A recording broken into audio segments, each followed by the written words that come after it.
termes de développement rural, c'est d'abord une stratégie de développement rural et en particulier comme le rural est un espace qui a un certain déficit en infrastructure et en développement de manière générale, il a été installé un programme initié par Sa Majesté, que Dieu l'assiste, qui concerne à réduire ces disparités territoriales et sociales.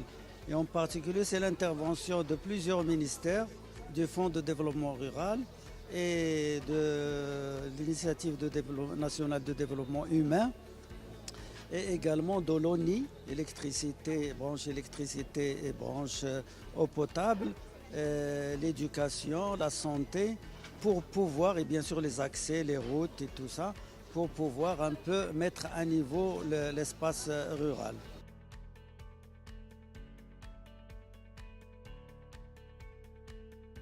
La classe moyenne, c'est d'abord, il faut partir des données sur le terrain, c'est-à-dire de la disponibilité foncière. Et Sa Majesté a parlé des terres collectives qui peuvent être appropriées par des jeunes, des ayants droit de ces terres. Également en marge aussi du plan Maroc vert, il y a quand même une richesse qui s'est créée. Il y a des possibilités de mise à niveau, de valorisation de ces produits, de leur transformation, leur industrialisation. Et donc également, on peut créer à travers aussi la formation professionnelle des techniciens capables d'accompagner cette évolution. Et donc ça fera quand même une classe moyenne dans le monde rural capable de créer une dynamique de développement.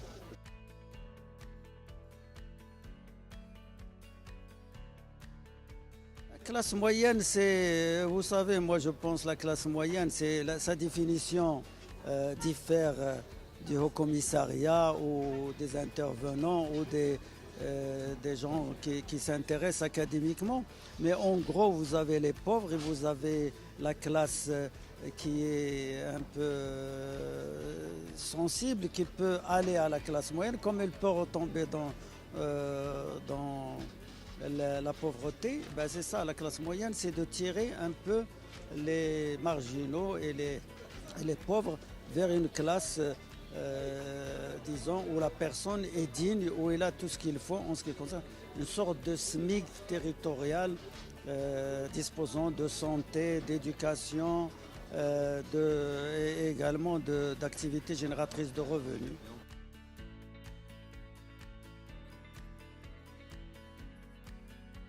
Ben, c'est le foncier, c'est parmi les paramètres de production. Donc, vous n'avez pas de foncier, vous ne faites pas l'agriculture principalement.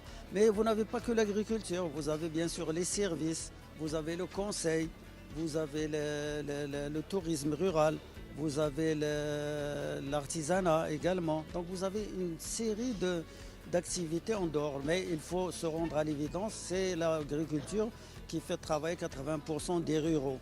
Mais bien sûr, il faut diversifier un peu les activités. Voilà, et le foncier est au centre de l'agriculture. Vous ne faites pas de l'agriculture sans terre.